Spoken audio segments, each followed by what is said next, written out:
Pozivi k izpustitvi talcev in predvsem dogovoru o miru torej zaznamujejo drugo obletnico napada Hamasa na Izrael. Po ocenah je med Palestinci in njihovimi arabskimi zavezniki že bilo več kot 100.000 mrtvih. Na drugi strani, na izraelski strani pa 25.000 žrtev.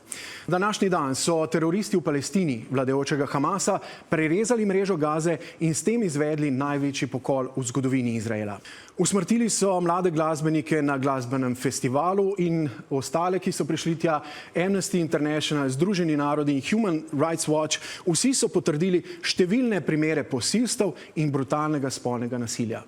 Palestinci so med drugim ugrabili otroke, ženske, tudi tujce in jih uporabili za talce. In Izrael je odgovoril silovito. Začeli so z letalskimi napadi, nato se je začela še kopenska ofenziva. V Gazo se je odpravilo med 150 in 300 tankov. Takšnih, kot ga vidite tule, gre za domače tanke, Merkava MK2, 3, 4, največ je bilo takšnih. Izrael je v Gazo poslal tudi med 40 in 60 tisoč izjemno izurjenih in najmoderneje opremljenih vojakov. Upoklicali so tudi 360 tisoč rezervistov. Cilj: uničiti Hamas in osvoboditi talce. Ta cilj pa je pomenil tudi veliko civilnih žrtev. Po podatkih Hamasa naj bi bilo mrtvih že več kot 67 tisoč Palestincev.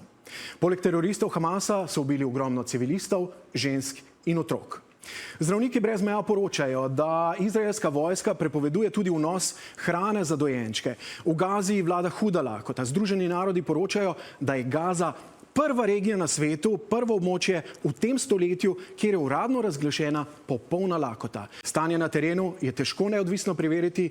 Izraelska vlada prepoveduje vstop novinarjev, mednarodne novinarske organizacije pa poročajo o 184 ubitih novinarjih. Vsaj 59, tako kažejo posnetki, naj bi jih izraelska vojska ciljala načrtno.